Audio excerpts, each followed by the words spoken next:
All right, everyone, service resumes. I am in New Orleans, actually, right now, and it's pretty great. This place that I'm at right now, it's not like, you have a hotel room generally, and you got a room, you got like your bed, and like maybe a dresser and shit, like a lamp, and then you've got a bathroom. This is 4 rooms, actually. It's almost palatial. By my standards, it's pretty fancy, so it's going to be fun. Went on the Natchez actually last night. That's over. It's on the Mississippi River, and it's apparently, according to the captain when he was reading out his thing, apparently it's the only steamboat left on the Mississippi. It's a paddle wheel boat, and it's pretty great. And it skims along at a perfect leisure, and the food was good. I wouldn't necessarily say great, but good. The drinks were good. The music was excellent. They had like a live jazz band and all sorts of stuff. You get to tour the boiler room and things like that. They've got this giant piston that moves back and forth in the engine room, and it's basically like a giant metallic dick. My first impression of New Orleans is that I think it has maybe a poor reputation undeservedly. It seems pretty cool. One of the first things that happens when I enter the city is get recognized by a clanker, actually. I didn't catch his name because I was like punch drunk from all of the travel. I have travel anxiety and insomnia, so, if I look a little bit beat right now, yeah, I'm playing hurt. All that walking also made my calves hurt a little bit. But he seemed like a cool dude, probably in his 20s. And he had long hair, all black clothes, so he sort of looks like this kind of person that would tend to watch my content. He seemed like a cool rocker dude or something like that. So far, though, the smell going through New Orleans is pretty great because there's like 10,000 million restaurants, and they all have different kinds of food, like fucking fried chicken and Creole food, Cajun food, and stuff like that. And yeah, it's pretty great. Wandered through the French Quarter a little bit, and thought that was pretty scenic, actually. It looks pretty nice. I will say there are 2 things that I've noticed about New Orleans that are a little bit off-putting. Number one, the goddamn road situation. And probably everyone in Nola agrees with me on this, so I think that I'm establishing camaraderie. There is so much road work going on, and so many lights and shit like that, that the stop and go is goddamn insane. And some of the drivers appear to be potentially inebriated or something like that. So then there's one thing. And number 2, I would say, like the old school buildings, they look really, really great. Like all of the graveyards, they look nice. It's the Palace of the Dead, basically. And the old buildings, like French Quarter style stuff, looks really nice. But some of the new developments, yeah, it's nothing but slab.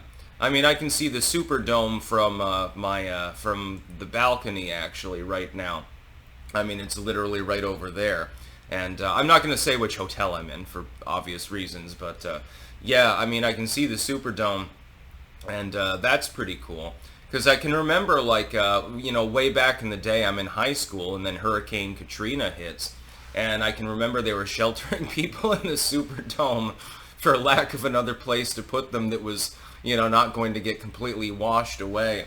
Meanwhile, in mimetic terms, oh yeah, I'm going to show this to you in a second. Meanwhile, in mimetic terms, I found it very, very funny because went through Atlanta Airport, and now Atlanta's getting lashed by the hurricane.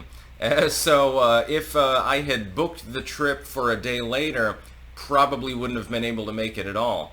Also, during the trip down here, for some reason, on both legs of the journey, they claimed, well, there's significant turbulence, and they veered off course, actually, slightly. Barely made the connection in Atlanta because of this, because it was like 30 minutes delayed.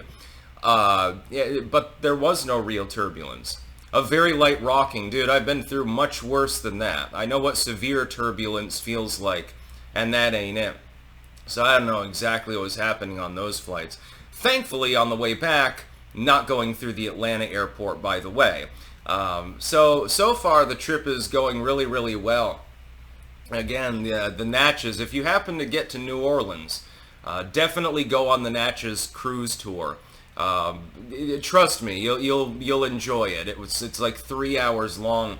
They have a steam-powered calliope actually on the top of the ship, and there was a person playing it while they were boarding. And then you eat dinner. I mean, if you want to eat. And or you can just go to one of the 3 fucking bars on the goddamn boat. Bars are everywhere here, by the way. And then you can just do your thing while they cruise around. It's pretty great, honestly. I don't understand why the city has a poor reputation among some people, honestly. Now, there are places in the city where you probably wouldn't want to go out in the middle of the night. Admittedly, now you'll see some of them from the highway when you're transiting in, if you've flown in and you're going down the highway. But if you're in this part of the city, it's perfectly safe, I would say. I saw a few people that were a little bit strange. Like, you will see people, this is something that I was warned of, and then I actually saw it in live action. Sometimes there are people with hats that will walk around, they'll offer you a hat and say, "Oh man, there's a free hat." "Oh, thank you," and you accept that. Well, you got to pay for that. It's a bait and switch, basically. Yeah, I saw several instances of that. It's actually real, and I thought that was hilarious, because, like, you really think that somebody's just giving out free hats on the street? Probably not. Also, you smell a lot of weed. It's interesting. As a Vermonter, weed is totally legal in our state. It's ubiquitous. It was, I think, the first state to legalize at all. But you don't really smell it that often. Maybe if you're on the UVM campus, sometimes you smell weed. But otherwise, not really. Here you smell it all the time. And I don't think there's any dispensaries in Nola, but you can get cannabis products. They're available. They're there. But I don't think there's any dispensaries. But you'll still smell it all of the time. And had one Uber driver actually was remarking on this, on the absence of dispensaries and how people were putting weird shit in the weed. Not long ago, I guess there was some incident where they had an outbreak of laced weed or something like that. Very, very interesting city overall. It's a mashup. It reminds me of Amsterdam, actually. Both the weed smell and the mashup of old and new, especially with regards to architecture. And the fact that we're technically below sea level. I mean, I'm, high up on a balcony here, but, generally speaking, it reminds me a lot of Amsterdam. And then I recalled that the Dutch were the ones that came in and actually fixed the levee system after it broke during Katrina. I'm thinking, God damn, things are lining up. I hope the hurricane doesn't veer to the west. That would be bad, although I think that the Dutch engineering would probably save the city. And apparently there was like heavy rainfall, and this is news to me. Sometimes it rains heavily enough that it like knocks the facades off of buildings and stuff like that, because there's a lot of older buildings and they're kind of, decaying. Although there's a shit ton of construction too. Again, another overlap with Amsterdam. Interesting city. Great music, by the way. And you'll see some weird fucking shit here, but overall it's, pretty lit. I'm going to enjoy my stay. That's about all. Peace out.